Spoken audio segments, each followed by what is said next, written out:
And to discuss what the metaverse is and Ankara's possible place in it, joining me now from Houston is Ali Hantal. He is the CEO of XR Masters and Senior Testbed Coordinator at OpenAR Cloud. And from Istanbul, Dicle Yurdakul. She is an Associate Professor of Marketing and a Managing Partner at WEQ Consulting. A warm welcome to you both. Thank you very much for joining me on Straight Talk. So, Dicle, tech companies, businesses, investors, and celebrities have been pouring millions of dollars into the metaverse lately. What is fueling this boom, and why is the metaverse so attractive? Well, first of all, I can say that it is because of the conceptualization of the concept by Mark Zuckerberg and other technology companies' leaders. Which is, from my perspective, a superficial definition, but of course it includes lots of aspects from marketing and communications. That's the reason why it became a hype. But deep down, the definition of metaverse, what metaverse really is complex and different than what it is pictured as, because everyone's picturing it from their own perspective right now, which is quite natural. It's just like a socialization platform, but we know that metaverse is much more than that because it is the interface of what we call Web 3.0. So different than the internet that we're using right now with Web 2.0, where we are using websites and applications as an interface to reach the internet, we will be using this immersive three-dimensional space as a door, as a platform to reach the internet in the future. So, Ali, is it really the future of the internet, and does it already exist in some form, or are we in a process of building it? It is really the future of internet. It's the future of human communication, collaboration, business, and culture. And in a way, it does exist, but it does not exist as it should exist, as the definition is. And what is a metaverse is not only where you get the virtual and augmented worlds, and there are two types of it. One is virtual based and the other one is augmented based. It should be decentralized. That's not there yet. It should be synchronous. On the AR based one, it should be synchronous, shared, and persistent data, persistent content. And it's all about experience. And that part does exist in AR cloud based metaverses and the virtual-based metaverses.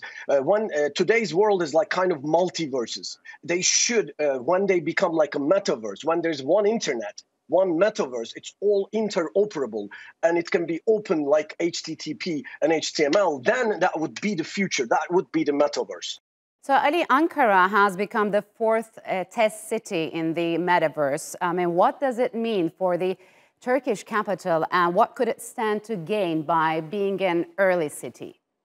That actually is an awesome decision that Ankara municipality had made. They became the fourth city after Bari, Helsinki, and Los Angeles. This means Ankara is going to become a testbed for OpenAI Cloud, Open Spatial Computing Platform, which works on standards and protocols and reference implementations to make the metaverse an open one, an interoperable one. And one other criteria for being metaverse is it's going to be creator-based economy. So it's going to be a creator's economy, and that is going to be what the new world is, as much as we see in the games. The metaverse exists in multiverse, and metaverse exists today in mostly like games. But in the future, this old web, which was all transactional basis, is going to be, instead of transactional, it's going to be activity basis, like a real, natural way, intuitive way of living life, experience basis.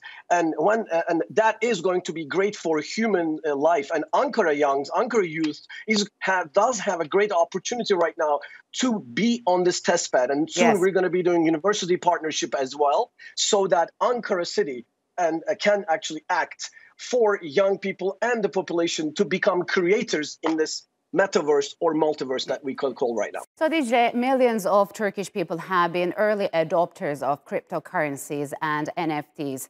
Given how many young people there are in Turkey and how tech-oriented they are, what kind of opportunities could the metaverse offer to startups and everyday internet users? Well, first of all, the metaverse is very promising in terms of marketing and communications, and we are already seeing this through store openings, and it's becoming a socializing platform for all. But I think that it will change lots of different sectors as well because of its decentralization and blockchain-based technologies. So we already seen that the financial sector is already there. The different metaverses, including Sandbox or including the Decentraland, are using cryptocurrencies in these metaverses. So the cryptocurrency world is already there, and it will be built upon these financial systems. Yes. And apart from that, I think that the education or health system or any kind of entrepreneurial attempt on the metaverse will be very promising, because this is quite different than what we are experiencing in the real world right now. Like, it's a decentralized and serverless mechanism, which people will be feeling themselves much more free from the current structures of the society, basically. Yes. And of course, there are issues of privacy, there are issues of freedom, and there are issues of decentralization, which are really new to our literature, basically. So, Ali, some critics argue that the metaverse could deepen the existing online problems like data privacy and cyberbullying. Do you agree with that? And how vulnerable could young people be in the metaverse? And what should be done to protect them? Yeah, there are a few that we should talk about, but shortly, what you discussed expresses very important. Right now, we should learn from the old web experiences as users. We should do what we do when we do reviewing, and before the fact we should do this, not after the fact like we do reviews. Mass collaboration and collective intelligence is important here. So the users should know that sharing data, now we will be putting headsets on our head and sharing data, biometric data, very private data, is going to be very crucial. I think users this time need to get collaborative, need to actually become nonprofit organizations members, learn about this. Like this one, the one that I've been working with is OpenAI Cloud, and that's for all of our openness and educating users to understand that we do not want to have walled gardens like we did in app stores. So it should not be walled gardens. It should not be as problematic as developers and consumers. The new metaverse shouldn't be as is. The most important part about this is ethics and getting to know what we are getting into so that we can protect ourselves. Dija, you talked about how uncontrolled and decentralized this environment is. How would the real world look like if billions of people spend most of their times in the metaverse? What kind of implications it'll have on global politics, human growth, and climate change? Well, there are both positive and negative sides, like in any emerging technology. Starting from the positive ones, I think that it will be much more inclusive and accessible environment. Considering that you have an internet access and a VR headset, you will be able to do lots of things that you are not able to do right now because of certain disabilities or certain lack of access, like access to finance and so on and so forth. So there are lots of opportunities there. But on the other hand, I am doubtful about the mass adoption of this technology in the near future, because there are lots of question marks in the minds of the people, starting from the privacy issues and how this will affect people's psychology, physical well-being, and these social relationships of the people. So there are lots of question marks. And they also have question marks, people proven by research that it shows that there are concerns about how to mitigate the harmful effects of these environments as well. And we do not really know what to do right now about these, as there are no law system there, as there are no protection of human rights currently in its structure. So I think it will be taking a little bit of time to reach us to mass adoption of these technologies. So, Ali, do you believe that there is going to be a need for an international regulations for the metaverse? And could this technology blur the lines between the virtual world and the reality?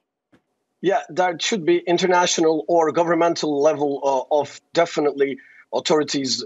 There are so many other issues like rights for just a huge issue, which is a big problem too. Buying land on metaverse, that's a big scam, and everybody should be very careful about that.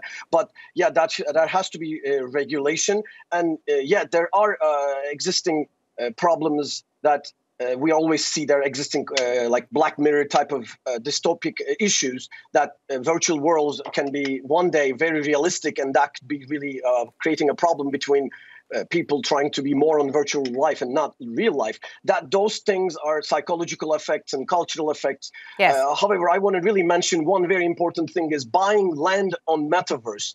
This should be very important. What metaverse? Where are you buying it? Why? A metaverse could be anywhere. So I'm really urging everyone not to do anything without really reaching out to experts, reading through it. Don't buy anything. Don't buy land. That doesn't even exist. We don't even know which metaverse they're buying land at. Yeah, so very important. Yeah, lots of unknowns, I guess. So DJ Ali, unfortunately, we'll have to leave it here. Thank you very much for joining me on Straight Talk.